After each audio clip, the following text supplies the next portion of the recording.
먼저 영상 하나 보고 시작하겠습니다.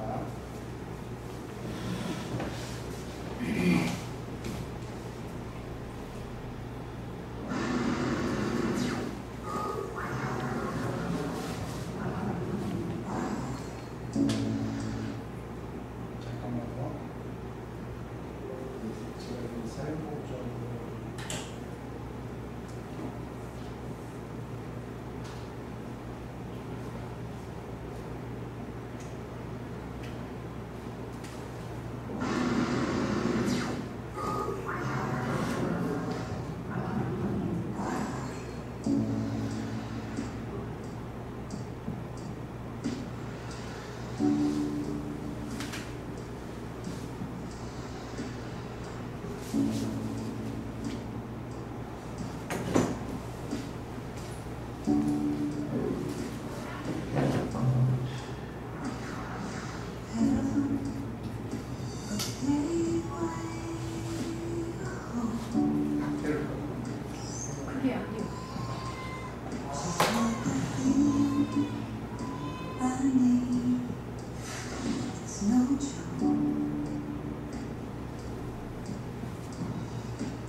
오늘 저는 방금 봤던 영상에 나온 것처럼 지금은 너무나 당연하게 여겨지는 인간의 존엄성 그리고 자유 평등 이와 같은 덕목들이 보장되지 않았던 129년 전의 시대로 거슬러서 동학농민혁명에 대해서 이야기를 해볼까 합니다. 먼저 그 이야기에 앞서서 명칭에 대한 말씀부터 올리도록 하겠습니다. 이 명칭이 매우 다양해서 일반인은 말할 것도 없고 연구하는 연구자들끼리도 서로 다르게 명칭을 부르고 있습니다. 1894년 그 당시에는 왕조 사관에 입각해서 나라의 주인은 임금인데 그 임금에 반한 행위는 세상을 어지럽히는 행위다. 그래서 동학난이라고 이렇게 불렸습니다. 그러다가 일제시대에 접어들면서 일제시대에는 아예 무리를 지어서 난을 일으켰다라는 뜻으로 동학당의 난 이런 용어들이 사용되었습니다. 해방이 되어서 1947년에 전석담이라는 사회경제학자가 최초로 농민전쟁이라는 용어를 사용했습니다. 그리고 갑오농민전쟁이라는 용어는 이청원이라는 역사학자가 최초로 사용했는데 이는 그 독일의 엥겔스가 쓴 그 독일 농민전쟁에서 차용을 해온 용어라고 말할 수가 있습니다. 북한에서는 1959년에 대대적으로 동학과 이 농민전쟁 간의 관련성 또 동학의 성격, 지도부의 성격 등등에 대해서 1년 넘도록 한 주제를 가지고 학술 대회를 가진 결과 갑오농민전쟁으로 확정을 지은 바가 있습니다. 일본에서는 조총영계 그 역사학자들이 관심을 두고 연구했기 때문에 북한에서 사용한 이 갑오농민전쟁은 그대로 사용을 하게 된 것입니다.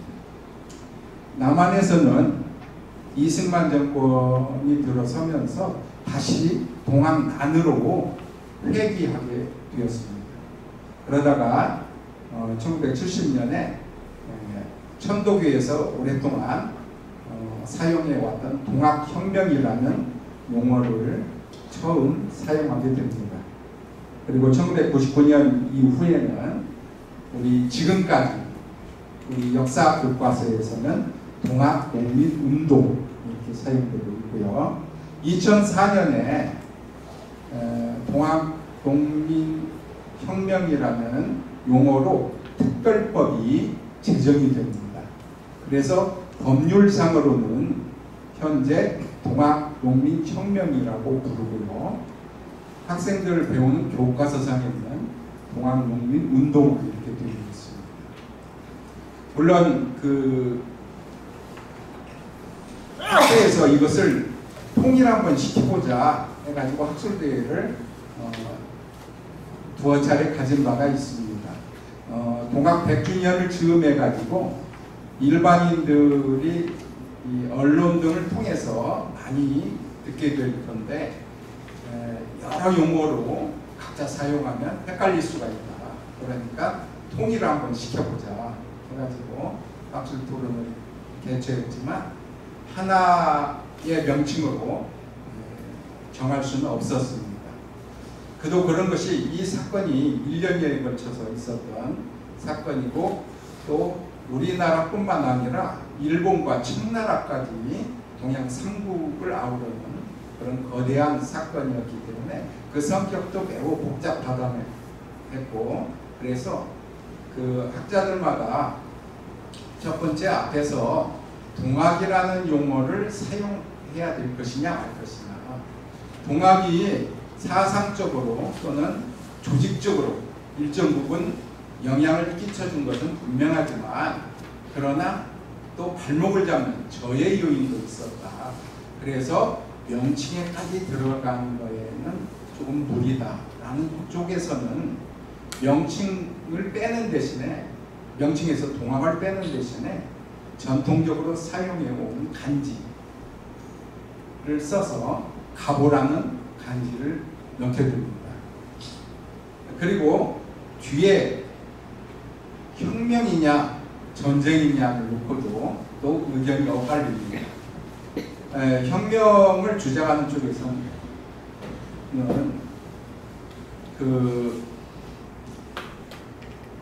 일반적으로 어떠한 사회 전반적인 제도나 또는 그런 그 분위기가 순식간에 이렇게 바뀌는 이러한 것들을 혁명이라고 할 수가 있다. 예컨대 여성혁명, 산업혁명 이런 용어를 사용하듯이 그렇게 할 수가 있다라고 하고요. 혁명이라고 쓰기에는 무리가 따른다. 혁명은 프랑스 혁명처럼 지배계급이 완전히 뒤집어지거나 아니면 러시아 혁명처럼 그 토지 소유 관계가 완전히 국가 것으로 되거나 기존의 것이 완전히 뒤집어졌을 때, 이럴 때, 즉 성공했을 때에 한해서 혁명이라고 할 수 있는데 이건 실패했잖아요. 그런데 혁명이라고 보기에는 우리가 따른다. 다만 일본이 2차 농민전쟁 때 바로 작전 수행을 하면서 농민군을 진압하는 과정들을 살펴보면 이건 전쟁이라고 불러도 무방할 정도입니다. 그래서 혁명이라고 부르기에는 뭐하다 라는 입장을 가진 쪽에서는 전쟁이라는 걸 사용합니다. 그래서 앞에 동학 농민 전쟁, 동학 농민 혁명, 아니야, 동학은 빼야 돼. 갑오 농민 전쟁, 또 갑오 농민 혁명, 또는 교과서처럼 동학 농민 운동, 또는 이도저도 아니야 1894년 농민 전쟁, 뭐 이런 식으로 7, 8가지의 용어로 각기 달리 사용되어서 지금에 이르고 있는데, 일반적으로 이 특별법이 제정이 되었고, 그리고 우리 황토현에 있는 동학농민혁명 기념재단 등등의 명칭으로 이렇게 쓰는 것이 그래도 더 폭넓게 아우르는 것이다. 그래서 현재는 동학농민혁명으로 쓰는 분들이 많이 있습니다. 그래서 저도 오늘은 동학농민혁명이라는 용어로 시작을 할까 합니다. 자, 이 시대적 배경은 우리가 19세기 들어서 가지고 개혁적인 군주였던 정조가 49세 나이로 일찍 돌아가시게 됩니다. 그렇게 되면서 노론 세력들이 대대적인 반격을 가하게 됩니다. 그래서 그들이 실권을 잡고서 그 어린 순종, 그리고 헌종, 철종, 공교롭게 3대에 걸쳐서 다 어린 왕들이 등극을 하게 돼요. 그래서 이 시기에는 왕이 통치를 할 수 없는 지경이 되었기 때문에 그 왕빈의 친척들이 권력을 독점해가지고 국정을 농단하게 되는데, 이른바 세도 정치라고 부릅니다. 그래서 안동 김씨, 풍양조 씨, 다시 안동 김씨로 이어지는 세도 정치가 60년간 지속이 돼요. 이 세도 정치의 폐해가 가장 큰 건 뭐냐면 매관 매직입니다. 조선시대 때 관리가 되려면은 과거 시험에 응시해야 되고 합격을 해야 됩니다. 그런데 이때는 문란해져 가지고 안동김 씨 대감에게 뇌물을 갖다 바치면 과거 시험에 백지만 내도 합격 처리가 돼서 지방 수령으로 나아가게 되는 것이죠. 이렇게 매관 매직이 이루어졌다는 것이죠. 돈을 갖다 바치고 관직을 썼으니까 이런 사람들은 어떻게든 본전을 뽑고자 했을 거예요. 그래서 자기 관할 지역의 백성들에게 가진 명목으로 수탁하게 됩니다. 이러한 상황에서 우리가 보통 말하는 탐관오리가 득식을 벌이게 되는 것이죠. 탐은 욕심이라는 뜻이고 오는 더러울 오자입니다. 그래서 탐관을 빼면 나머지는 관리가 되겠죠. 그래서 탐욕스럽고 더러운 관리가 되는 것입니다. 또 끊임없이 상납하지 않으면 그 자리 지키기가 어렵겠죠. 그래서 매관매직으로 인해 가지고 조선의 정치 기강이 문란해지는 것입니다. 물론 흥선대원군이 등장해서 어린 고종 대신해서 10년간 섭정을 하면서 안동김 씨를 쓸어내면서 이런 매관매직의 풍조를 없애긴 했습니다. 그렇지만은 우리가 잘 아는 대로 명성황 민씨가 등장하면서 민씨 세력들에 의한 또 다른 형태의 세도 정치가 일어나게 됩니다. 또 이 시기는 매우 민감한 시기였습니다. 외세가 밀려왔습니다. 이미 중국은 1840년에 영국군에게 아편전쟁으로 박살나면서 종이 호랑이가 되어버렸고, 일본은 1854년에 개방을 해서 적극적으로 서양 문물을 받아들여서 메이지 유신을 성공으로 이끌게 되어서 후발 제국주의 국가로 등장을 하게 됩니다. 그런데 우리는 외세에 의해서 철저하게 나라를 봉쇄하는 정책을 쓰게 되죠. 그런데 흥선대원군이 10년 만에 실각하게 되면서 명성황후가 실권을 잡게 되고 이에 따라서 적극적으로 우리도 개방 정책을 쓰고자 했습니다. 그래서 1876년에 강화도 조약을 일본과 하필이면 또 일본과 체결하게 되면서 개방을 하게 되었고, 연달아 서양 제국주의 국가들과 강화 조약을 체결하게 되면서 완전 개방을 하게 되었는데, 문제는 그 당시에 정권을 잡은 민씨 세력들이 너무 부패했고 무능했다는 점.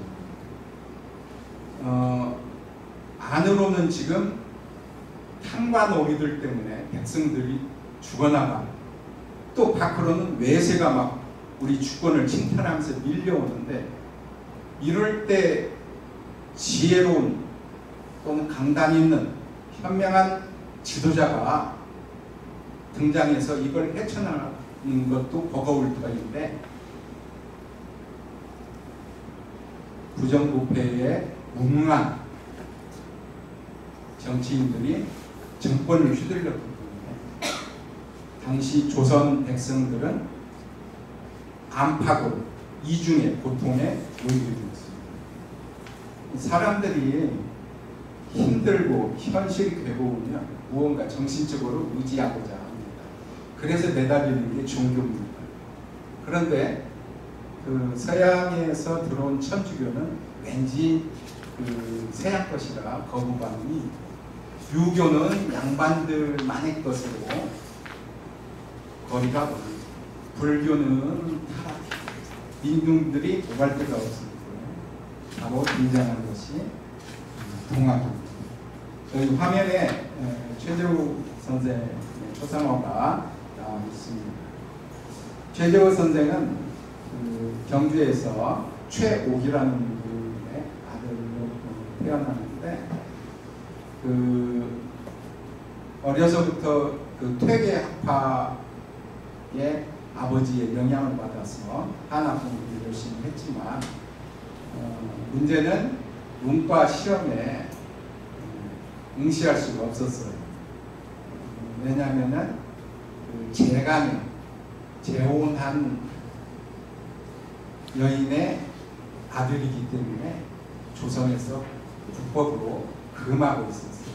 물론 실력 좋게 볼 수 있었다 하더라도 내용이 없었기 때문에 불합격 처리가 됐을 것이지만 17살 때 아버지 정신적 지주였던 아버지가 돌아가시고 난 다음에 21살 때 그 당시 대부분의 그 몰락한 양반들이 이제 생계를 유지하기 위해서 농사 짓는 건 너무 힘들고 어렵고 그래서 보통 선택하는 것이 수공업이라는 상업이었습니다. 그래서 장사를 해보겠다 해서 천하를 떠돌게 됩니다. 10년 동안 이렇게 떠돌면서 많은 그 백성들의 참상이라든가 탄광놀이의 부패상이라든가 등등 또 서양 세력의 침탈이라든가 이런 많은 것들을 경험하고 목격을 했습니다. 그리고 울산으로 와가지고 처갓집인데 울산에 조금 있다가 경주 용담정으로 다시 돌아왔는데 수도에 몰두하게 됩니다. 그러다가 그 신비한 종교적 체험을 하게 돼요. 하늘에서 갑자기 내 말 들리는가? 나는 상제이라 이러면서 하느님의 음성을 듣게 된 거죠. 그래서 이때 나온 얘기가 오심 즉 여심이라고 합니다. 내 마음이 곧 네 마음입니다. 그래서 마음의 소통을 하게 되었고 거기서 깨달음을 얻고 그리고 상제로부터 얻은 부적이 영험한 부적이다 해서 영구라고 하는데 그 영구를 얻게 됩니다.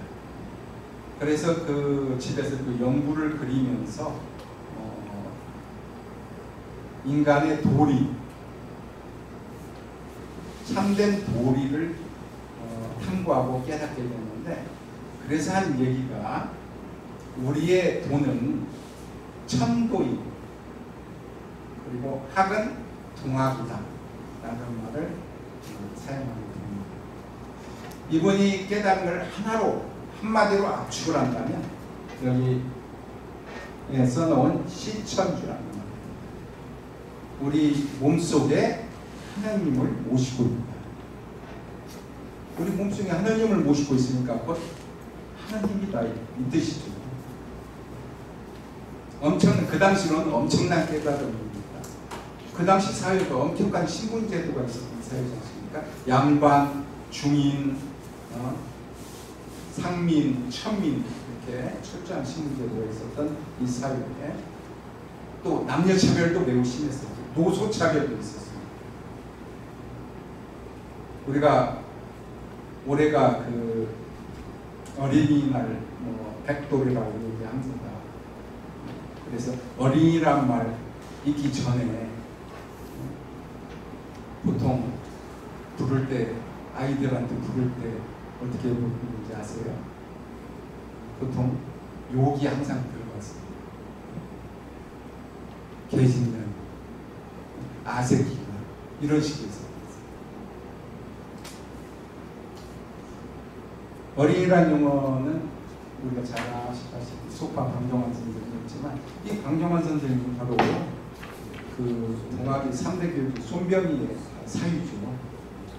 어떤 영향을 받았는가를 알 수가 있겠죠. 그래서 경주 용담정으로 수많은 사람들이 몰려와 최저로부터 명부를 얻기 위해서 그래서 질병으로부터 또는 마음의 고통으로부터 해방될 수 있는 그런 구도의 길을 찾아서 많은 사람들이 찾게 됩니다.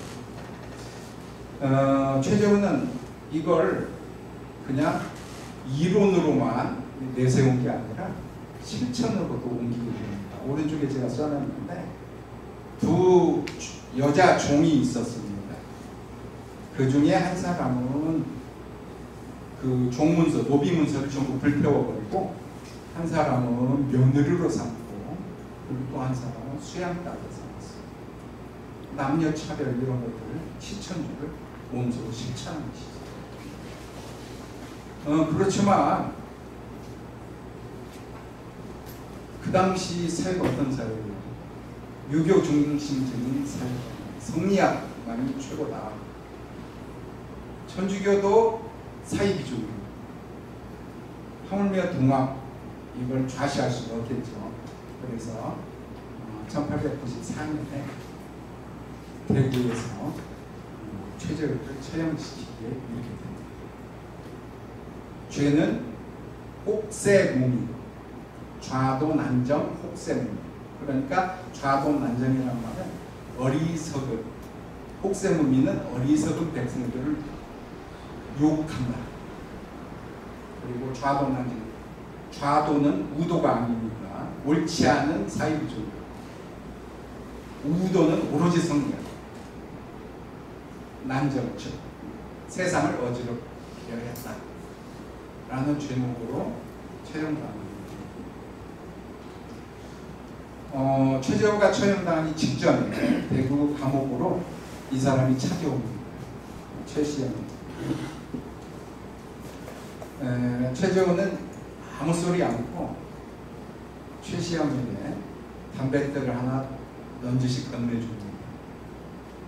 최시영은 인사를 하고 물러나서 담뱃대를 요리조리 쳐다보다가 마침내 담뱃대를 쪼개보니까 거기에 종이 한 장이 나왔습니다. 거기에는 이렇게 쓰여져 있습니다. 고비 원주, 높이 날고 멀리 뛰어라. 튀어라 이거죠. 쉽게 말해서. 동학은 이미 불법으로 이제 금지가 되었고 동학을 믿는 자들이 이제 수배범이 되어가지고 체포력이 떨어진 거죠. 그러니까 지체하지 말고 빨리 도망쳐. 그래서 태백산하고 소백산을 이어지는 이 산간지대로 숨습니다. 무려 35년간 끊임없이 보따리 하나 짊어지고 관군이 추격해오면 또 다른 곳으로 도망치, 또 다른 곳으로 도망치. 이렇게 35년간 도망다니면서도 그냥 도망다니는 게 아니라 계속해서 동학의 가르침을 전파시키고 또 과실수를 심도록 하고 본인도 직접 심고 농산일도 도고. 오른쪽에 쓴 말은 물타아라는 말입니다. 어린이를 때리지 마라 라는 말입니다. 혹시 여기 계신 분들 다 아시는 동요, 엄마 앞에서 짝짝꿍 아시죠? 예. 그리고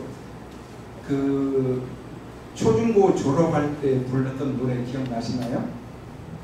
빛나는 예, 빛나는 졸업장을 하는 노래를 작곡한 분이 정순철이라는 분입니다. 이 정순철이라는 분이 왜 이런 동요를 만들었겠습니까? 어린이를 위해서 만들었겠죠. 네, 강정환과 절친이었던 이 정순철은 바로 최시영의 외손자. 최시영은 스승의 말을 받아가지고 시천주를 받아서 새기면서 자신의 깨달음을 마침내 이 한자로 요약을 했습니다. 사인여처. 사람 대하기를 하늘처럼 대하라. 우리가 동학하면 인내천 이렇게 얘기하는 것은 3대 교주 손병희 때 정립이 된 것이고요. 바로 이때까지는 사인여처. 큰 맥락은 같습니다. 역시 도망다니는 와중에 1885년에 청주에서 동학교인이었던 서택순이라는 사람의 집에 잠시 머물렀는데 부랴부랴 밥을 차려가지고 교주님 오셨다고 대접을 합니다. 그래서 서택순이라는 서택순 어머니랑 같이 한상에서 밥을 딱 뜨려고 하는데 바깥 마루에서 배틀 소리가 납니다. 저 배틀 누가 지금 배를 짜고 있습니까? 지금 며느리가 짜고 있습니다. 아니 우리는 지금 이렇게 밥을 먹고 있는데 며느리는 굶고 저기서 어린 나이에 배틀에 앉아가지고 그 힘든 일을 하는데 며느리도 하나님이 어서 이 밥상으로 불러서 같이 식사할 수 있도록 하세요 라는 설법을 아래는 그 금강이라는 동학농민혁명을 주제로 해서 대서사시를 쓴 신동엽의 그 금강 시중에 바로 서택순 부부를 인용한 것입니다. 최시영은 1898년에 동학농민혁명이 실패 끝난 이후에도 계속 도망다니다가 강원도 원주 호저 면에 있는 송골이라는 곳에서 결국 체포되고 맙니다. 지금 오른쪽에 있는 그 사진은 원덕여라고 하는 그 사람의 집인데 여기에 숨어 있다가 체포당했다 해가지고 원주에서는 이렇게 복원을 해놓은 최시영의 판결문을 보면은 깜짝 놀랄만한 인물이 등장합니다. 바로 고부근수 조병덕. 최시영에게 사형을 언도한 판사 중에 한 사람입니다. 역사의 아이러니입니다. 최시영은 바로 이곳에서 생을 마감하고 서울의 종로 상가 단성사 우리나라 최초의 극장이 있는 이곳인데 이곳이 과거에 그 좌포도청 감옥터였습니다. 그래서 여기서 결국은 처형되게 됩니다. 생소한 사람 이름입니다. 서장옥이라는 사람입니다. 이 사람은 원래 스님이었다가 동학으로 이렇게 개종을 한 사람입니다. 그런데 이분이 아주 영향력이 큰 그런 분이었습니다. 굴에 살고 있었던 내천 황현이라는 분은 고학인이라는 책에 이렇게 써놨어요. 동학교인들이 서장옥 부르기를 서포라고 부릅니다. 그러니까 최시영을 덕포라고 불렀는데 서장옥을 서포라고 부를 정도로 위상이 높았다. 그리고 전봉준, 김계남, 송화준, 최경선 이렇게 동학을 일으킨 이 지도자들이 다 서장옥의 제자들이었다 라고 기록하고 있습니다. 일본의 동경 조일신문에 나온 기사들입니다. 서장옥은 최시영의 제자이다. 그리고 서장옥의 제자들은 전봉준, 김계남, 송화준 이들은 최시영보다 서장옥의 능력이 위에 있다고 믿고 따라먹었습니다. 마침내 남접이라고 부르게 되자 이에 자극을 받은 최시영의 제자들이 최시영의 부모가 북접이라고 불러서 이렇게 이름이 생겨났다 라고 기사가 실려있습니다. 자, 그러면은 우리가 너무나도 잘 아는 그 남접 동학농민 지도자 전봉준 오른쪽에 있는 그 사진 무라카미 텐신이라고 하는 일본 그 사진 기자가 찍은 사진입니다. 그 전봉준이 순창 산제 피노리에서 1894년 12월 2일에 체포되어가지고 체포 소식을 듣고 인근에 있던 일본군이 딸같이 달라들어서 강요해서 인수인계를 당합니다. 그리고 일본군 본부가 나주에 있었거든요. 그래서 나주 감옥으로 끌고 가서 거기서 미나미 고시로라고 하는 일본군 대대장이 신문을 하고 그 다음에 서울로 압송을 시키게 됩니다. 서울을 바로 우리 정부로 압송한 것도 아니고 일본 공사관으로 압송합니다. 그래서 일본 공사관에서 또 한 차례 취조를 드리고 일본 영사관으로 이동을 시키고 나중에 경무청 우 감옥에 갇히게 됩니다. 이것은 그런 과정에 신문을 당하는 그런 과정에 찍힌 사진이고요. 순창 산티 피노리에서 체포당할 당시에 다리에 총상을 입었기 때문에 걸을 수 없기 때문에 들것에 실려가는 장면입니다. 이곳이 그 순창 산티 피노리에 조성해 놓은 정봉준 장군이 체포된 주막을 이렇게 만들어 놓습니다. 그러니까 부하 김경천이라는 자가 있는데 이 자가 산티 피노리에 있다는 소식을 듣고 정봉준이 여기 태인 전투를 마지막으로 해가지고 정읍으로 나와가지고 이방산성으로 가서 이방산성에서 하룻밤 유하고 그 내장산 그 대장사 쪽으로 이렇게 넘어가서 청유암에서 또 하룻밤 자고 쌈치를 건너가게 됩니다. 김경천을 찾았더니 김경천이 일단 주막으로 안내를 하고 숨을 곳을 물색해서 연락드리겠다 해놓고 이 지역에 전주의 그 장교로 퇴역한 한신명이라는 자에게 밀고를 했고 이 자가 동네 장정들을 이끌고 와서 주막을 포위하니까 낌새가 이상하니까 정봉준이 뒷담을 넘어서 도망치려고 했는데 그때 당연히 총상을 받고 체포된 것입니다.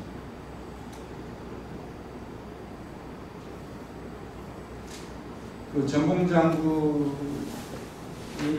여러 차례 신문을 당하고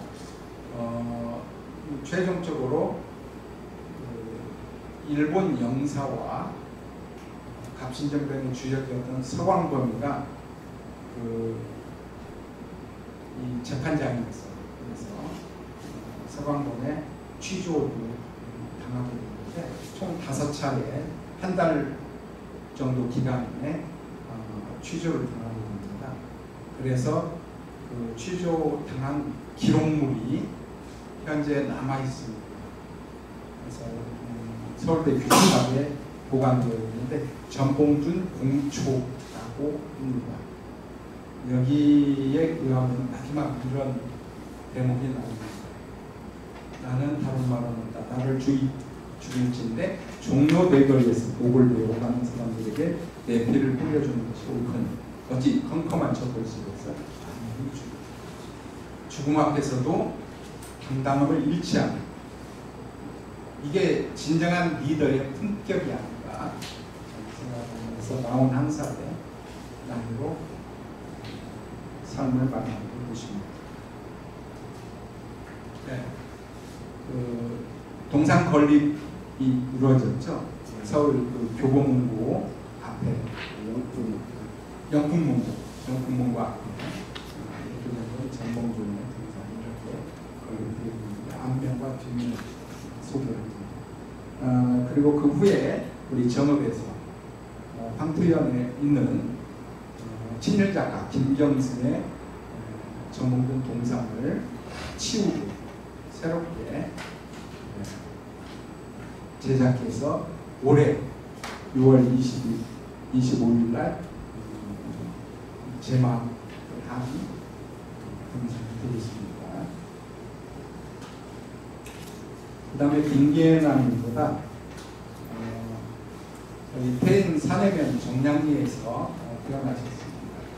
왼쪽은 정량리 마을 정경이고요. 오른쪽은 그 마을 안에 있는 김계남의 생가로 알려진 곳입니다.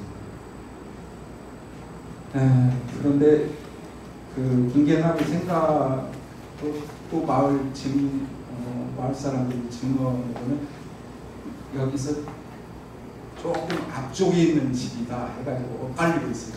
행하게 그 양분되고 있는데 좀 더 조사를 해봐야 될 것 같습니다. 김계남은 원래 이름은 영주인데 신인이 나타나서 그 인물을 주었다. 그래서 새롭게 남녀 세상을 열겠다. 평등 세상을 열겠다 해서 10개짜리 남녀 남자가 있어서 김계남으로 개명을 하게 되고요. 전봉준과 함께 봉기를 해서 백산에서 전봉준이 총대장으로 선출이 되었고 김계남과 손아주는 부대장 선출이 되었습니다. 그래서 그 황토현 전투, 홍룡종 전투, 전주성 점령까지 같이 했고 전주 화약을 놓고서 전국민과 의견이 조금 엇갈리고 끝까지 싸워야 된다는 강경한 입장을 취하게 되는데 결국은 전주 화약이 이루어지게 되자 남원 쪽으로 내려오셔서 남원 일대 진안 또 금산, 용담, 하동 이 일대까지 아우르는 큰 세력을 형성하게 됩니다. 교령상성에서는 김계남이 공부를 두고서 군사훈련도 시키게 됩니다. 그런데 우리가 그 2차 봉기 일본군이 경복궁을 습격하고 그리고 친척파들을 제거하고 김홍지 친일 내각을 구성하면서 조선에 대한 침략 의도를 우골적으로 드러내게 되자 이제 우리가 싸워야 될 적은 외세인 일본이다. 그래서 삼내로 모일 것을 천명하게 됩니다. 이때 김계남은 삼내로 모이지 않고 더 무기를 확보하고 세력을 더 키우다가 나중에 다른 경로로 진격을 합니다. 그래서 진산, 금산으로 해가지고 청주성을 공격하게 되는데 일본군에게 패해서 결국은 논산으로 이렇게 내려오고 거기서 전봉준과 함께 만나고 전주에서 서로 갈라져서 여기 정읍 산에 장금마을이죠. 옛날에 너디라고 불렀는데 사슴마을 그 너디에 매형이 살고 있었어요. 서영이라는 사람 있었는데 그 매형집에 숨어 있었는데 여기 오른쪽에 있는 임병창이 거기는 안전하지 못하니까 저 위쪽에 종성리 산에 있는 종성리는 산 위쪽에 있는 마을이거든요. 대체 안 사는 마을인데 그쪽이 오지고 숨기가 좋다 해가지고 사람을 보내서 그쪽으로 옮길 것을 권유하고 되자 타당하다 여겨가지고 또 임병창이 신뢰했기 때문에 그쪽으로 옮겼는데 그만 일부에서 황헌주가 이끄는 강화병 80여 명이 에워싸가지고 결국 체포당하고 맙니다. 두 분을 제가 나란히 사진으로 봤습니다.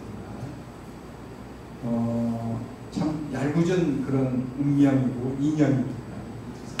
지금까지도 이 두 집안 후손들끼리는 철천히 원수로 지금 지내고 있습니다. 임병찬이라는 인물은 이곳이 아까 김계남이 체포당한 곳인데 똑같은 이름으로 처음에는 송리라고 불렀었는데 김계남을 밀고해서 체포한 그런 훌륭한 땅이다, 성스러운 땅이다 해서 성스러운 성자나 종성들을 이렇게 하사한 예입니다. 임병찬이 동학의 지도자들을 체포하거나 밀고하게 되면 군수자를 주고 많은 포상을 준다고 했는데 모두 다 거절합니다. 그리고 임병찬은 그 1906년에 무성성원에서 최익현과 함께 일제와 싸우겠다 해서 의병을 일으킵니다. 병호 창의를 일으켜서 순천에서 결국은 체포되어서 최익현과 함께 대마도로 끌려가 거기서 가진 고초를 받은 끝에 돌아와가지고 고종으로부터 밀지를 받고 비밀 편지를 받고서 대한 그 독립유군부를 결성하라는 유생들을 결집시켜서 그런 노력을 하다가 일제에 체포되어서 거분도로 유배당해서 거기서 생을 마감하게 되는 외국 지사인데 이게 이제 그 의문이죠. 이런 분이 왜 술수를 부려서 속임수까지 써가지고 김계나를 밀고 있을까? 유학자라면 그 서로 신의가 있어야 되는데 그 차라리 돈 받거나 벼슬 받았으면 쉽게 이해가 되는데 이걸 다 거절했다는 겁니다. 그래서 참 그게 의문이었는데 그냥 저 나름대로 이렇게 정리를 했습니다. 그 임병찬은 철저한 유학자이기 때문에 나라의 주인은 임금이다. 그러니까 임금에게 반한 이 동학군 도목 김계남을 밀고 하는 것은 충이다 라고 생각을 했던 겁니다. 김계남은 나라의 주인 백성이지 그리고 인간은 평등하다. 이게 의다. 옳은 길이다. 이렇게 생각을 했기 때문에 서로의 입장이 엇갈리게 된 것이다. 생각을 해봤습니다. 김계남은 체포당해서 전라 감염으로 끌려갑니다. 전라 감염으로 끌려가자 김계남에게 살해당한 양반 또는 수령의 자녀들이 몰려왔습니다. 여기서 죽는 꼴을 봐야 된다. 이때 일제는 동학 지도자들을 정치적으로 이용해 먹기 위해서 임의대로 처리하지 마라. 무조건 다 서울로 올려보내서 일본군에게 인계해라 라고 지시를 내렸습니다. 우리는 이미 그 일본군의 지시를 받는 그 조선군의 자주권을 상실했기 때문에 그런데 양반 자녀들이 막 몰려와서 압박을 가하고 또 김계남이 워낙 강경하였기 때문에 압송 도중에 또 탈취 사건이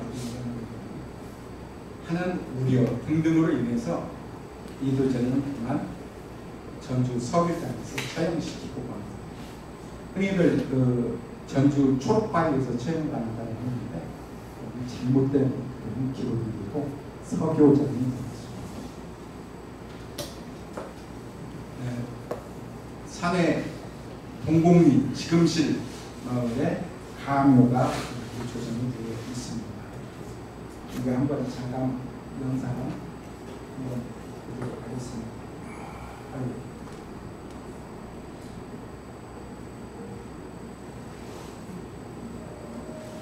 소리를 좀 키웠으면 합니다.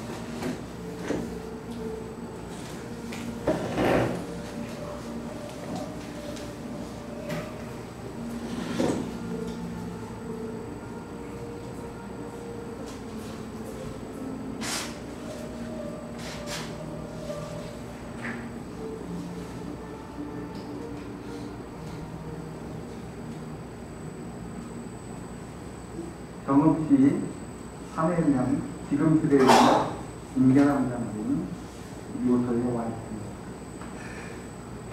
김계남 장군은 백삼에서 총관령으로 후배된 후 황비연 전투, 황룡강 전투, 전주성 금융까지 승리를 이끌었고 전주 화약 이후 북강도 성수까지는 남원에 운거하시면서 모두 지난 장수 용담 등을 아울렀습니다. 순천에는 영호 도예수를 설치해서 영남 서남부 지역까지 세력을 확대시켜 나갑니다. 2차 삼내공부 때에는 전봉순 부대와 한류하지 않고 금산을 거쳐서 청주로 진격해 들어갔습니다. 11월 10일 날 청주성 전투에서 패하고 후퇴를 하고 있었고 이곳 경읍 한해명이 내부 서영비실에 숨어 있다가 인병탄의 정보로 한해면 동성도 진도지를 옮겼는데 그만 그곳에서 패포되고 나왔습니다.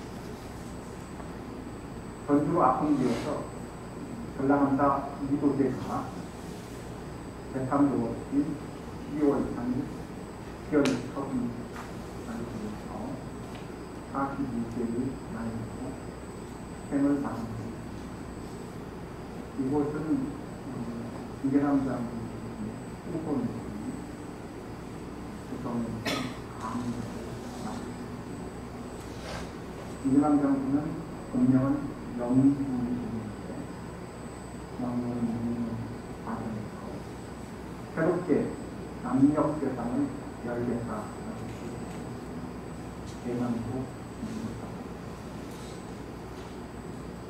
예, 그 다음에 손아중 장군에 대해서 말씀드리겠습니다. 손아중 장군 그 왼쪽에 있는 것은 초상화 이렇게 그린 것이라고 하고요. 지금 전해지지 않고 있고 오른쪽에 있는 것은 사진입니다. 그 옆에 있는 그 간수하고 키 차이가 나죠. 자세히 보면 인물도 출중합니다. 잘생겼습니다. 그 34살이었는 그 당시. 손아중 장군 보통 조선시대 남녀 차별이 있었다고 했잖아요.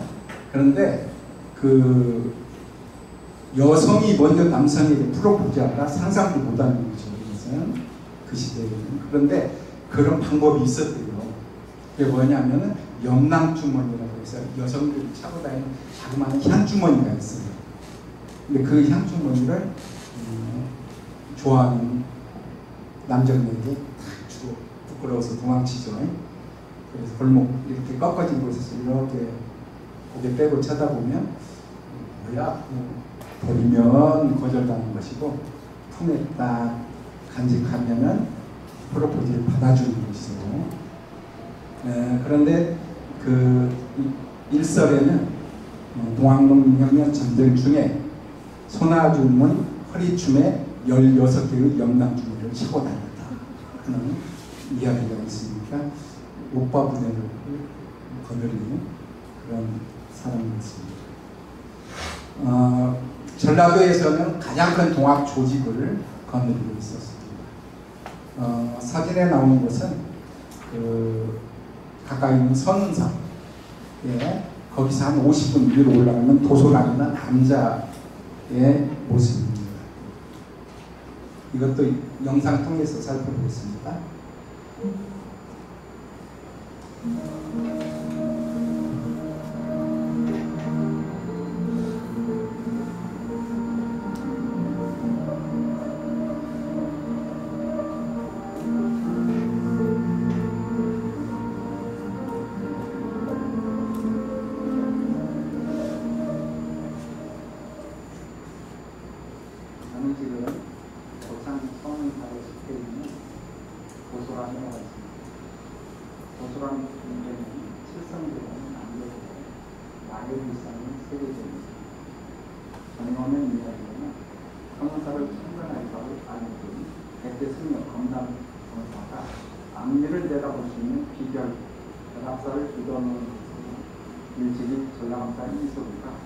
그것을 꺼내려고 하다가 가만히 내려쳐서 구멍 넣고 정렬하고 하고 근데 그 첫 장에는 이소국 열어보면 이소국가 전입니다. 대변령 세월이를 했습니다. 조선 말기 이 책이 세상 밖으로 나가면 도전이 망한다는 이론입니다. 크게 떠들어 불평등한 세상, 국가 무능한 세상, 새로운 세상이 왔으면 하는 민주주의의 영원입니다. 1892년 8월 호남도에 있었던 공학교육이 마침내 목독을 빼고 그 기계열식을 꺼내게 됩니다. 그리고 호남의 영성을 놓고 그의 후에 공학교가 급증하게 됩니다. 가장 큰 공학교를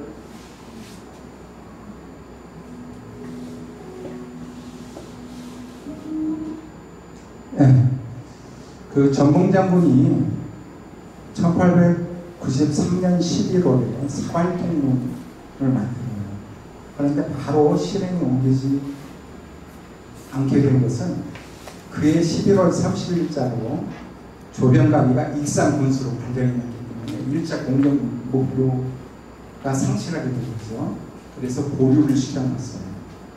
그런데 조변각은 어떻게든 곡창지대인 이 고부를 안 떠나야겠다 해서 유인 공작을 폈고 결국 그 다음에 1894년 1월 9일자로 고부 군수로 재발령이 바뀝니다.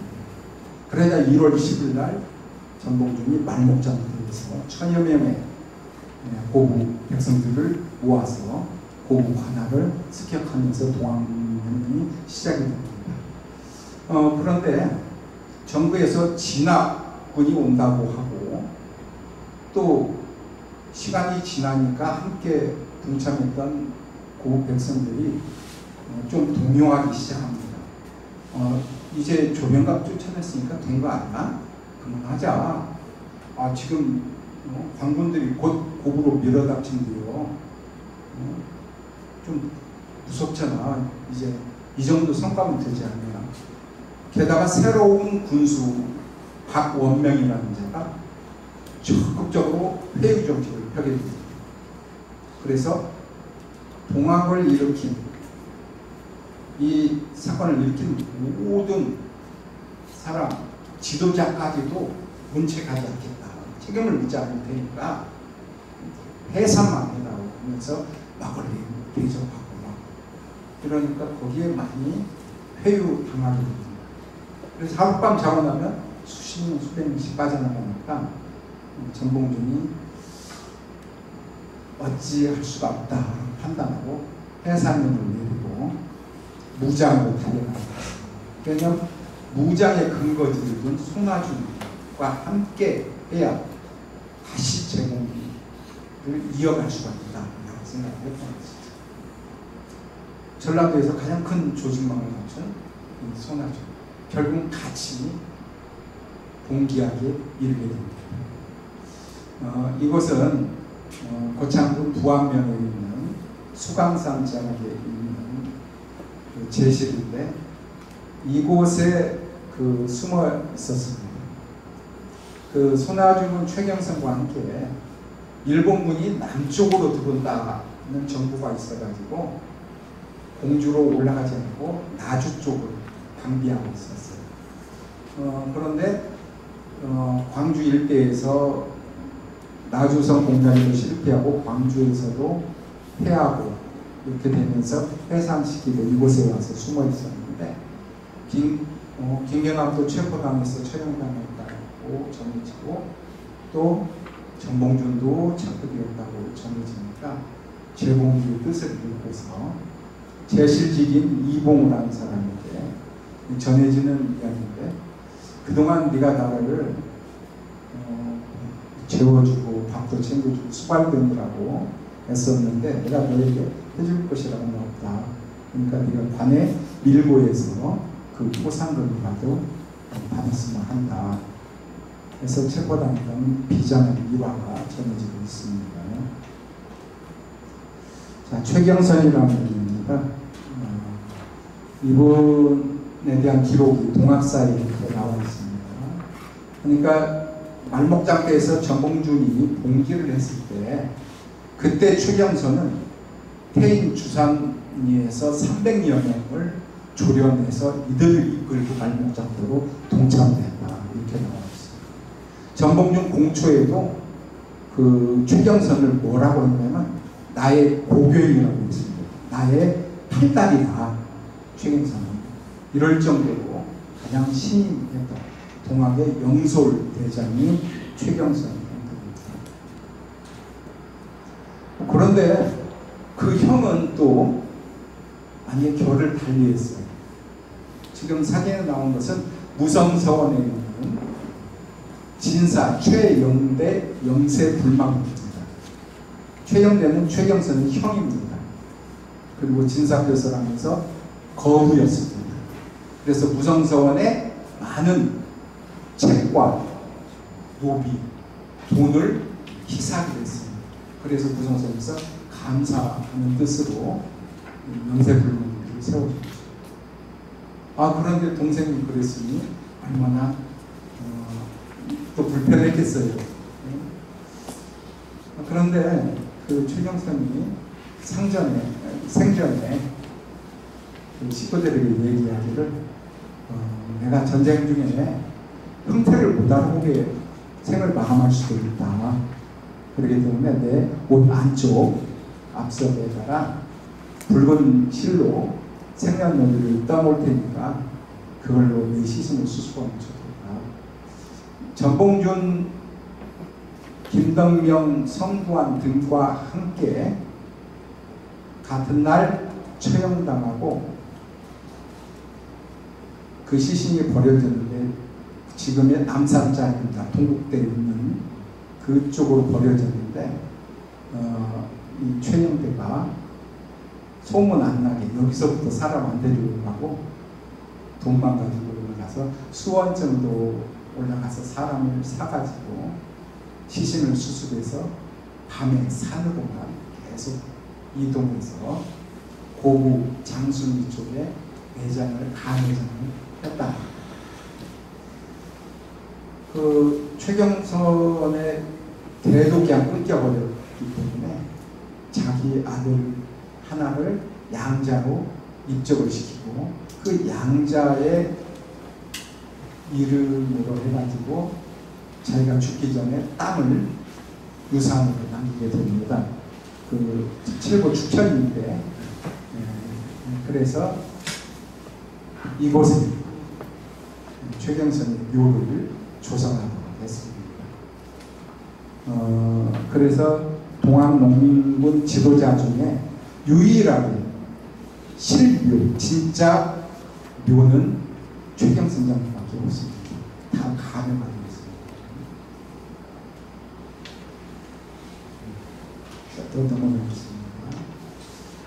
장흥입니다. 여러분. 장흥에도 동학농민혁명 기념관이 있습니다. 우리 황토현에만 있는 게 아니고요. 장흥에도 있고 저기 태안에도 있습니다.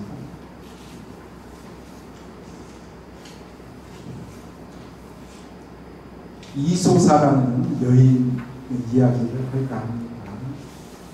그 공주 우금치에서 전봉준의 주력 부대가 패하고 그 노성에서 다시 패하고 논산으로 내려와서 논산의 황하대라는 곳에서 또 일본군과 광군에게 패하게 되면서 계속 밀려서 남쪽으로 내려옵니다. 그리고 금부 구미라는 곳에서 또 패하고 그리고 태인의 그 성황산이 있습니다. 태인의 주산인데 그리고 전주 쪽에는 전주 쪽을 향하고 있는 한가산이 있습니다. 그리고 지금의 동아중학교가 있는 도의산이 있습니다. 이 봉우리마다 농민들이 진을 치고 최후의 그 저항선을 구축하게 됩니다.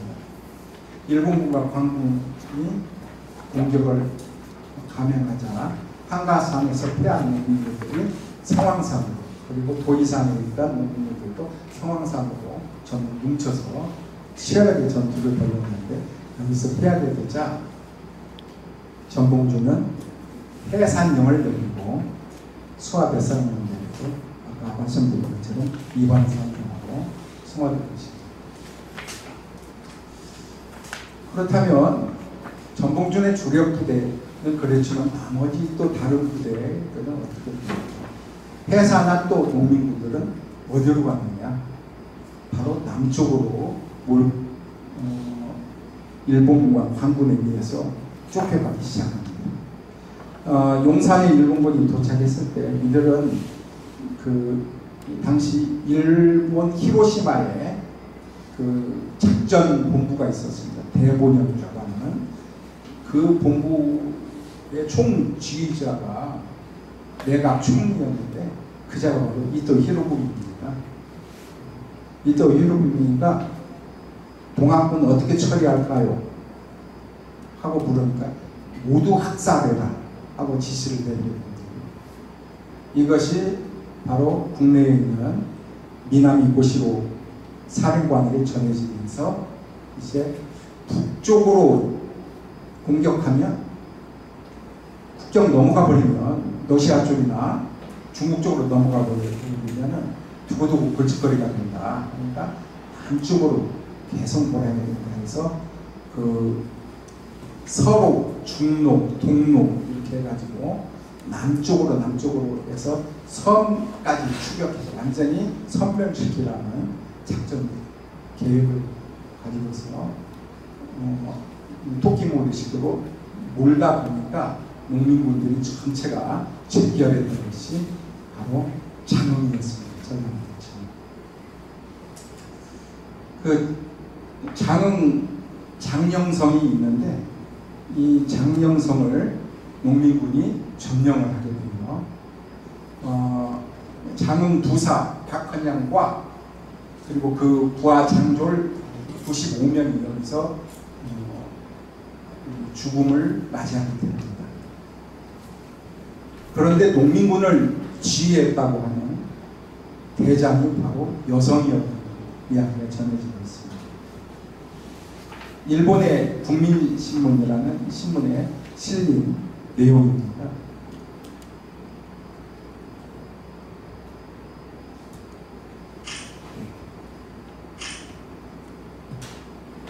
네, 장흥 석대들 전투가 벌어지는데 여기서 한 3만여 명의 국민군이 뭉치게 됩니다.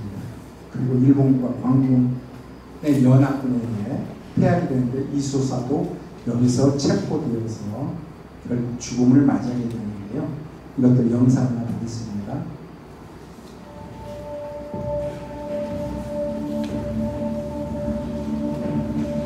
일본군의 신식 무기 때문에 공주 우동치 전투에서 패배한 동학농민, 해인 전투를 마지막으로 훗날을 기약하고 피신했던 전봉준 장군마저 순창에서 관군에게 붙잡혀버렸소. 전봉준 장군은 체포 당시 다리를 다쳐 도저히 걸을 수 없게 되자 가마에 올라탄 채 서울로 끌려갔소. 동학농민군에게는 참으로 절박하고 참담한 상황이 아닐 수 없었소. 연이은 패배의 동학농민 혁명의 불꽃이 서서히 사그라질 무렵 전남 장흥에서 어떤 소문이 들려오기 시작했지. 장흥부사 박헌양의 목을 벤 동학농민군이 있다. 그는 동학의 거울 배수다. 그는 말을 타고 항상 앞장서서 적들을 무찌른다. 헌데 그 사람이 여자라는 소문이 있다. 만약 이것이 사실이라면 우리나라 여성 사이에 중요한 의미가 될 것이오. 한데 소문은 사실이었어. 동학농민 혁명사의 유일한 여장군, 유관순 이전의 여성 항일 운동가 이수사라는 사람이 정말로 존재했더란 말이오. 장흥 석대들 전투에서 동학농민군이 패배한 뒤 이수사는 결국 체포되었소. 보통 농민군이 체포되면 당일 또는 2, 3일 이내로 즉결 처형되었는데 이수사는 5일 이상 처형하지 않고 나주로 끌고 간 것만 보아도 대단한 인물이 틀림없소. 결국 이수사는 허벅지 살이 잘려 뼈가 드러나는 잔인한 고문을 당하다가 죽게 되었다. 또 비참한 사실은 이수사를 체포하고 나주로 끌고 간 자가 이두황이라는 사람인데 이 자는 명성황후 시해에도 가담한 아주 악독한 친일파 앞잡이였소. 참으로 비참하고 안타까운 상황이 아닐 수 없소. 현재 이소사에 대한 자료는 많이 부족하오. 이소사는 여성 항일 운동사의 중요한 인물이지만 그동안 제대로 조명받지 못했소. 소사라는 이름도 남편을 잃은 과부를 가리키는 말이었다니 이름조차 전해지지 못한 안타까운 현실. 홍안의 역사 속에서도 강인해야만 했던 여성 지도자 이소사를 꼭 기억해 주시오.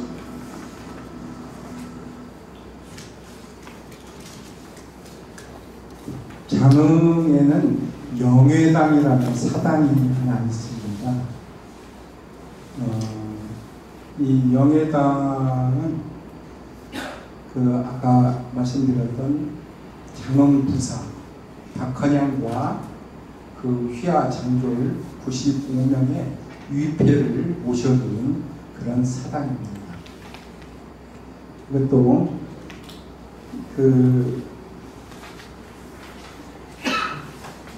이야기가 있는데 어떤 내용이냐면요.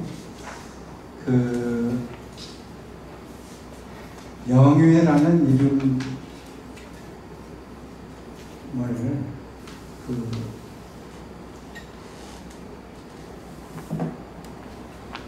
친일파였던 농민군을 또 진압한 이두왕이라는 자가 지었다고 이 당시에 이들이 장렬하게 싸우다가 죽었기 때문에 이들을 위로하는 현충 시설이 것입니다. 그래서 장흥 지역에서는 이들 후손들, 이때 죽은 장졸들 후손들이 대대로 지역 유지로 거듭나서 지금에 이르고 있습니다. 그래서 장흥에 보면은 군수나 또는 교육장이나 이런 유지들이 대부분 이들 후손들이에요. 그리고 매년 여기서 합동으로 군에서 해가지고 제사를 올렸어요. 문제는 제사를 올리는 준비하고 올리는 그 기간이 장흥에 사는 동학농민 후손들에게 지옥 같은 시간입니다. 그 후손들은 고개도 못 들고 마치 죄인 취급을 받아야 되는 것입니다. 한 동네에 사니까 너도 할아버지 때문에 우리 할아버지가 죽었어요. 역적이 아니더라. 지금 당장도 동학농민분들의 후손들은 제대로 배우지 못하고 그래서 가난을 대물리고 그러다 보니까 말발도 쓰지도 못하고 진짜로 죄인 같다 하고 숨죽이고 살아왔는 것이지. 그런데 1994년 동학 100주년 즈음이라고 언론에서도 많이 나오고 또 재조명하게 되면서 죄인이 아니라 동학농민혁명을 일으킨 의인들이었다. 역사적 평가가 이제 달라지기 시작한 것입니다. 아까 제가 서두에 명칭 말씀드렸죠. 동학난을 일으킨 역적이 아니라 이제는 민주주의를 향해서 첫걸음을 뗐던 의인들이었다라는 평가를 받게 된 것이죠. 이렇게 되면서 그동안에 기 못 피고 찍소를 부렸던 죄인 취급받았던 장흥 지역 농민군 후손들이 야 우리 조상들 이렇게 훌륭한 일이 있는데 우리가 부끄럽게만 생각했어. 그리고 이 사람들 제사 지낼 때 아까 석대급에서 3만여 명이 죽었는데 우리 할아버지도 그때 돌아가시고 제사도 제대로 합동으로 지내지도 못하고 눈치 봤어. 자 이제는 당당해지자. 마침 또 녹두장군이라는 대하 소설을 쓴 전남대 교수 송기숙 선생님이 있었어요. 그래서 이 송기숙 선생을 위원장으로 해가지고 장흥의 동학농민혁명 기념탑 건립이 이루어지게 됩니다. 당당하게 개막식을 하려고 했는데 유지들이 몰려왔어요. 안 된다. 막은 거예요. 파워게임에서 밀리죠. 정말 못했습니다. 10년간 못하다가 2004년에 동학농민혁명 참여자에 관한 특별법 이게 국회에서 통과되면서 해법을 좀 찾자. 아까 제가 말씀드린 것처럼 그래서 저한테도 연락이 와가지고 제가 그쪽 장흥 가가지고 학술대 때 이야기를 했었어요. 아니 이제는 우리 그 임병찬과 김계남이 그랬듯이 박헌양과 순절한 95명의 장졸들은 나라를 위해서, 즉 춤을 위해서 목숨을 바쳤다면 이분들 동학분들은, 장지역의 동학분들은 의를 위해서, 또 신문제 타파를 위해서, 자주국가를 위해서 일제와 싸우다가 돌아가신 의인들입니다. 그러니까 춤과 의가 서로 부딪힌다고 하지 말고 같이 상생하도록 하자. 그래서 결국은 어렵게 그 같이 모여가지고 제막식을 하기에 이르게 됐습니다. 이렇게 그 상흔이 남아서 계속되고 있는 게 완전히 마음속에서 그런 아픔들이 가실 이제 않겠죠, 당연히. 여기서 그 해하고 나서 이제 갈 데가 어디겠어요? 이제 바다 끝이죠. 아니면 섬이 되겠죠. 윤성도라는 뱃사공 이야기 잠깐 지도를 보겠습니다. 자, 농민군 500여 명이 그 여기 나오는 덕도 쪽으로 피신을 하게 됩니다.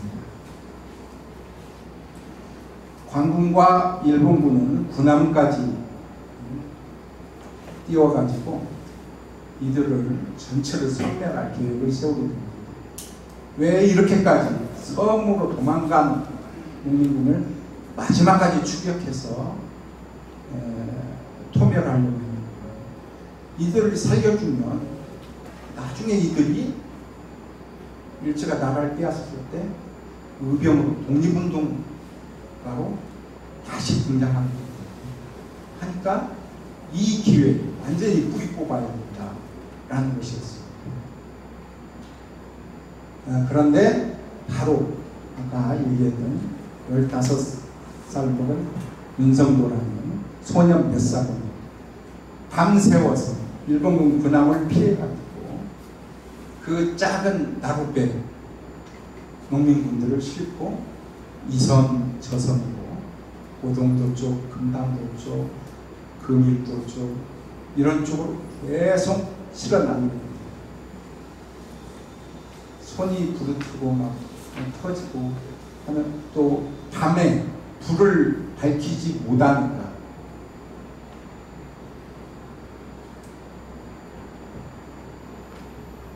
위험도 엄청나게 따랐겠죠. 그러나 그런 위험을 마다하고 윤성도라는 소년이 500명이 전부 살려게 됩니다.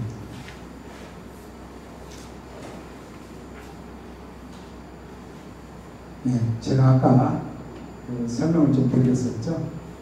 장흥에 세워진 동학농민혁명 기념탑이 되겠습니다. 영상 보면서 이제 마무리를 지을까 합니다.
네,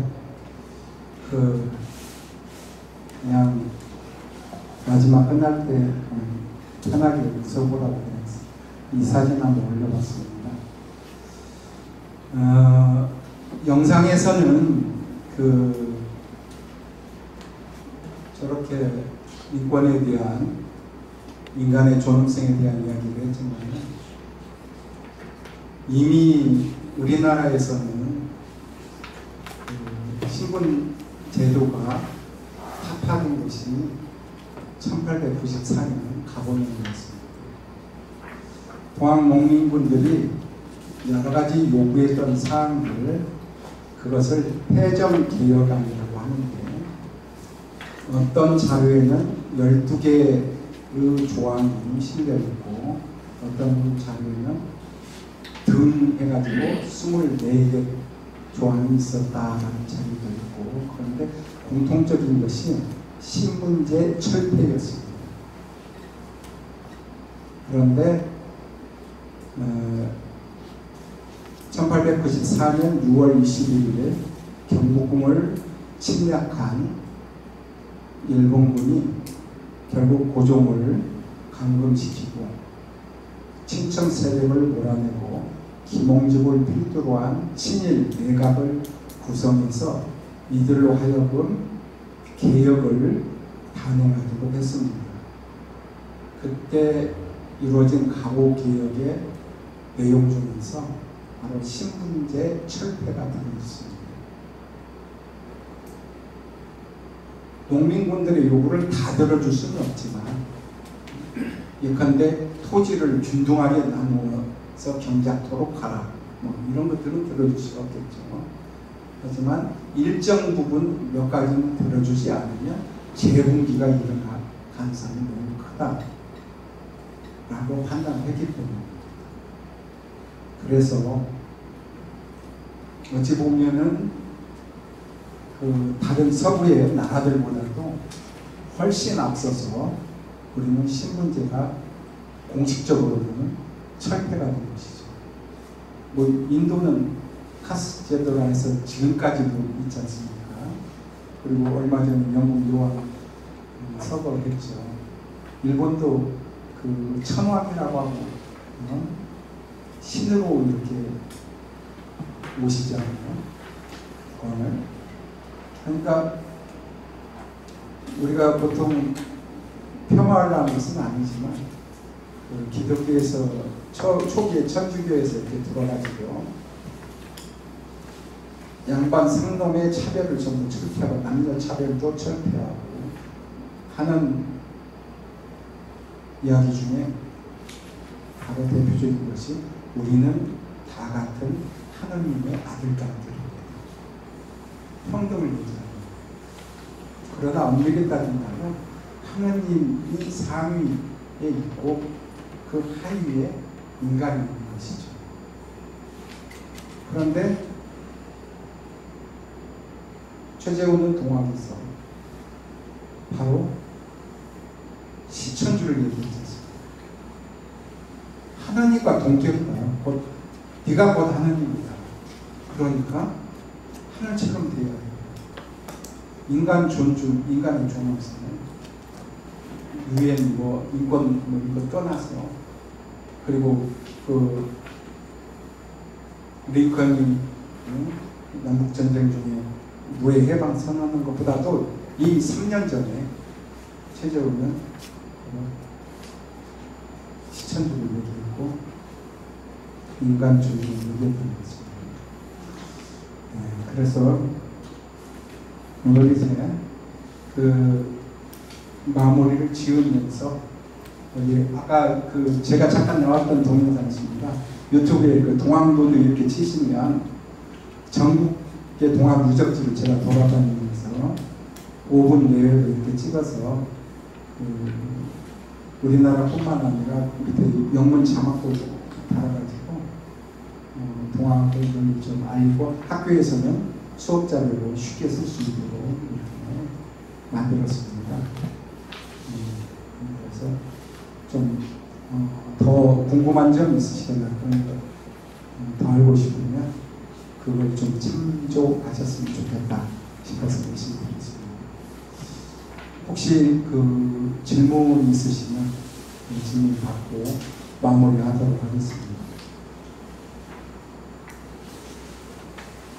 아까 최경선 장군 있잖아요, 영성선. 예. 그분이 태인 주산마을에서 있다는데 사실은 제가 태어난 지 최경선하고 생각하거든요. 어디?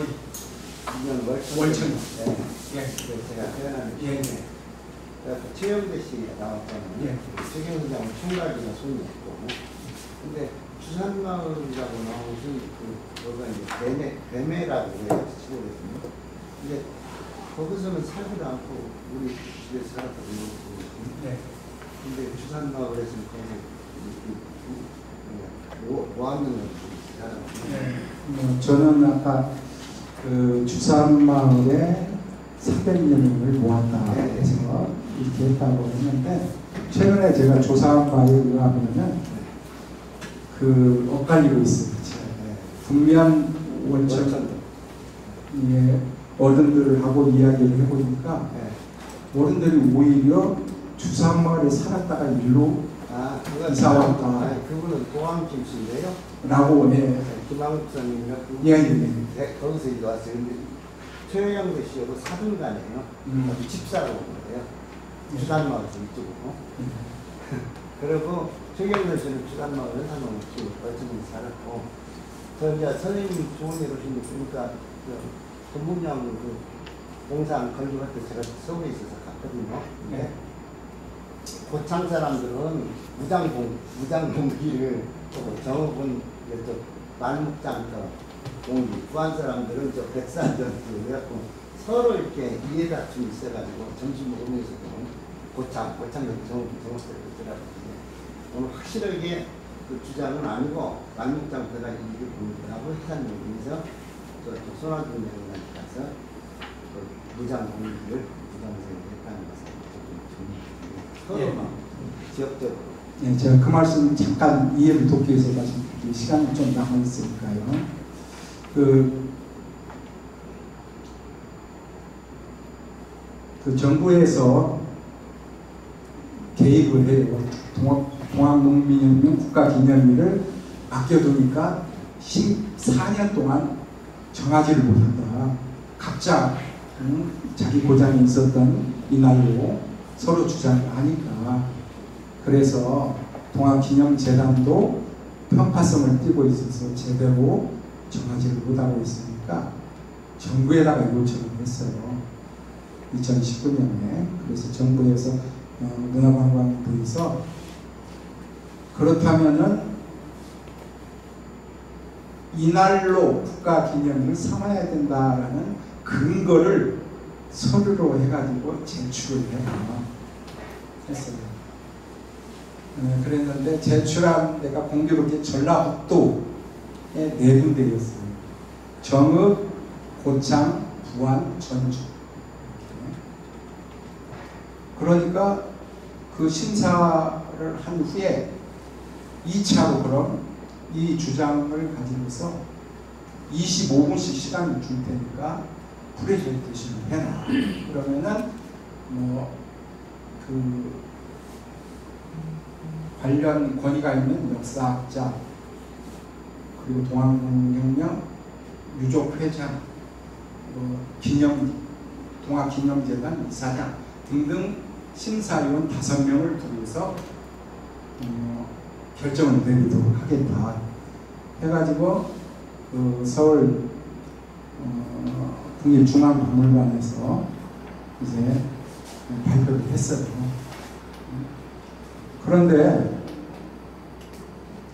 고창에서는 정읍에서 사발통을 만들어서 1월 10일 날 이렇게 봉기한 것은, 그리고 결국 3월 3일 정도 돼가지고 해산했잖아.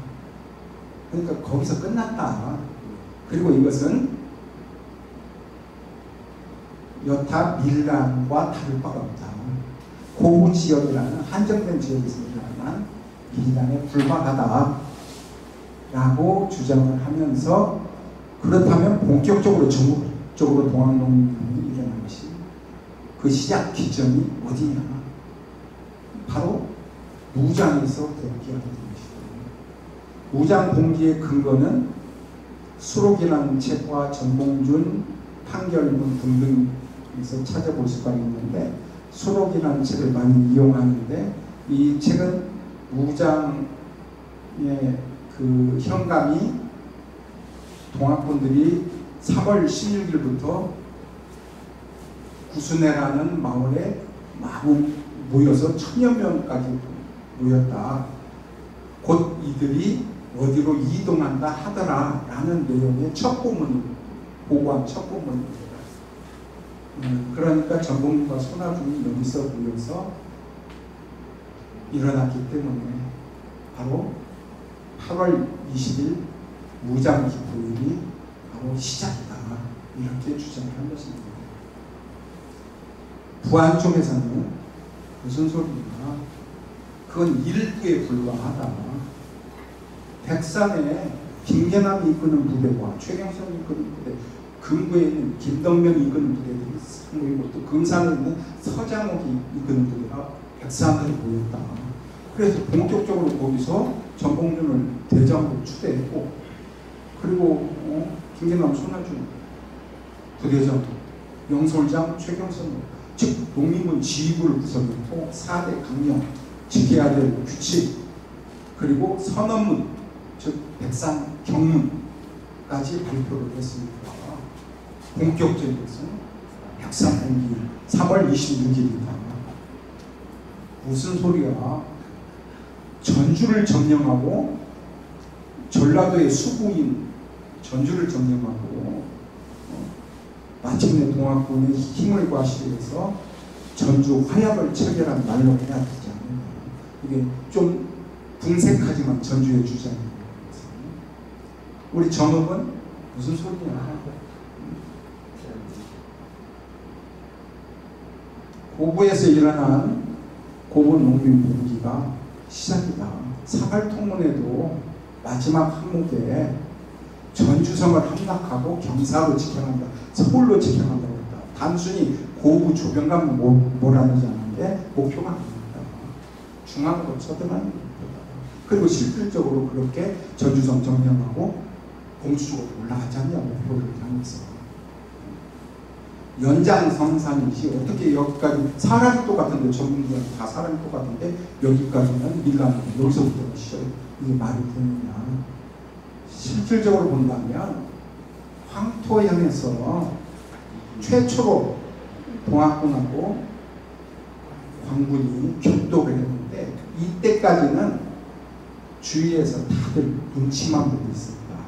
어떻게 되는가 하고 있다가 농민군이 크게 대승을 거뒀다 하니까 그때 용기를 얻어먹고 각 지역에서 나도 동학군에 참여할 거야 하면서 봉기하게 되었기 때문에 일대 전기를 마련한 인하를 그리고 국가 기념으로 삼아야 되는구나, 이렇게 서로 일리들이 전부 있죠. 그래서 격돌한 끝에 5분이 만장일치로 황태현 전쟁으로 난다. 그 중에 그 여러 가지 이유가 있지만, 정읍은 다른 지역에서는 동학 난으로 치부할 때 끊임없이 1968년도부터 갑오 동학제를 치료하고 혁명으로서 발돋움할 수 있도록 끊임없이 노력해왔다. 그리고 정읍 사람들의 정체성이라는 말을, 그래서 결국은 국가기념일로 정해지게 됐습니다. 좀 도움이 된다고 생각해요. 저기 서장옥 씨는 출생지가 어디 금산입니까? 이쪽? 예, 그쪽 아마 정확히 나오진 않는데 진산으로 이렇게 나오고요. 그 다음에 6월경에 관에 체포되어 가지고 감옥에 있었는데, 나중에 또 어떤 기록에 보니까 아까 나온 것처럼 10월 달에 청주성을 공격했는데 실패했다는 기록이 이렇게 나오고, 그 이후로는 전혀 그 기록이 안 나오고, 원평에 김덕명 장군은 전봉준 장군 예수라는 말과 내가 한 아니요, 그건 잘못되고 네. 그분이 혁명 잘못했다고. 그렇죠. 그러니까 아무래도 나이로 외가 쪽하고 아마 영향 관련이 있는 것으로 알려지고 있는데요. 그쪽 또 어린 시절에 원평에서 살았어요. 전봉장. 그래서 김덕명이 훨씬 손위고 하니까 10살 이상. 그런 그 영향을 많이 받았을 것으로 보고 있습니다. 제가 그 태인 주산에도 갔었거든요. 근데 주산에도 살았던 집은 있어요. 살았던 집이. 최경선 장군. 예, 최경선 장군은. 그리고 월천리도 월천 번호. 예, 월천동도 가서 그 생가도 가보고 다 했는데, 지금 양쪽이 또 팽팽해요. 그 주장. 제가 이렇게 조사가 이렇게 알아보는 걸 살펴보거든요. 아까 그 도항김씨 김한국 선생님 집이 그쪽에서 와가지고 원래 최진사 예. 그분에는 홍문관 대기업집이 예, 그렇죠. 한 3,000분 돼요. 예. 집터가. 근데 내가 이제 은행 점장 출신이라 그 얘기를 네, 나중에 조금 이따 끝나고 좀 제가 들을게요. 예, 혹시 또 다른 분 질문 있으신 분 얘기해 주시고요. 지금 그 9월부터 해가지고 그 총 10개의 강좌로 해서 저기 상동에 있는 공감 플러스에서 매주 금요일 저녁에 그 동학에 대해서 그 다양한 주제로 시민 강좌가 있습니다. 1기에 지금 그 24분이 참여해가지고 지금 그 세 번째 강좌를 이번 금요일 날 이렇게 하게 돼요. 아직 2기도 지금 모집을 해가지고 10몇 분 이렇게 돼 있다는데 아직 기간은 있지만 거기에도 관심 있으시면은 함께 참여하면 그 현장 답사도 2차례나 있고 저 공주금지까지 전부 둘러보고 그런 답사도 있습니다. 관심 있으신 분들은 저한테 얘기해 주시면 제가 신청 연락처를 알려드리도록 하겠습니다. 또 한 가지 더 말씀드리면은 이번 주 토요일 24일이죠. 1시부터 황토현에 있는 동학농민훈련 기념관에 있는 교육관에서 동학농민혁명과 시대정신이라는 주제로 그 모두 10분의 그 교수님들 모시고 학술대회가 있습니다. 몇 시간 정도? 1시부터 시작해서 아마 5시 정도 끝나게 될 터인데 예? 그거는 또딴 아니 황토에 있는 동학농민혁명 기념관.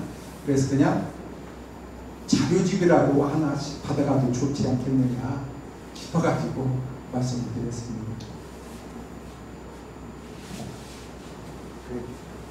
중복이 되네요. 김대영 교수님 한 건 이쪽에서 예, 거기는 또 1시 반부터 그 정사 만부석까지 네.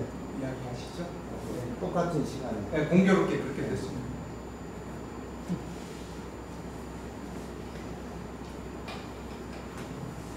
질문이 없으면 끝내볼까요? 네. 오늘 고생하셨습니다.